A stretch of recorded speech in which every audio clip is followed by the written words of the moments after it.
Welcome back. It's time now for the business day. Jamaica's economy contracted by 4.1% during the first quarter of this year. The Statistical Institute of Jamaica, STATIN, says the decline in real gross domestic product was driven by reduced output in both the goods producing and services sector. The goods producing industries recorded the sharper decline, falling 7.3%. Agriculture, forestry, and fishing contracted by 18.3%, while mining and quarrying declined by 23.5%. Construction also slipped by 1.4%. Manufacturing was the only goods producing industry to record growth, expanding by 0.6%.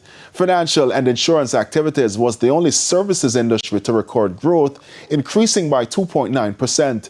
Despite the year-on-year decline, STATIN says the economy grew by 3.3% on a seasonally adjusted basis when compared with the October to December 2025 quarter. Both goods producing and services industry recorded quarterly growth. After months of record low unemployment, more Jamaicans are now finding themselves out of work, with the unemployment rate ticking up to 3.7%. This, according to the latest labor force survey released by the Statistical Institute of Jamaica for April 2026. STATIN says the unemployment rate rose to 3.7%, up from 3.3%. STATIN estimates that 55,000 Jamaicans were unemployed in April 2026, an increase of 5,000 compared with a year earlier. Youth employment recorded one of the sharpest declines, with the number of unemployed people between the ages of 15 and 24 increasing to 21,000 from 19,600. To news on the stock market now. The JSE index advanced by 2,102 points, while the junior market index declined by 5 points.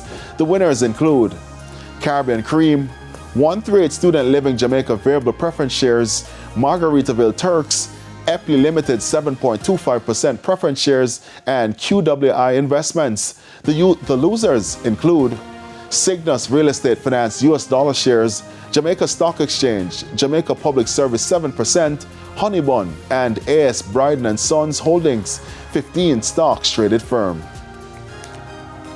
At the end of foreign exchange trading, banks and cambios were selling the US dollar for an average $158.51. The Canadian dollar is being sold for $111.50. The pound is going for $209.20, while the euro is selling for an average $182.93. And that's it for the business day. News from overseas when we return.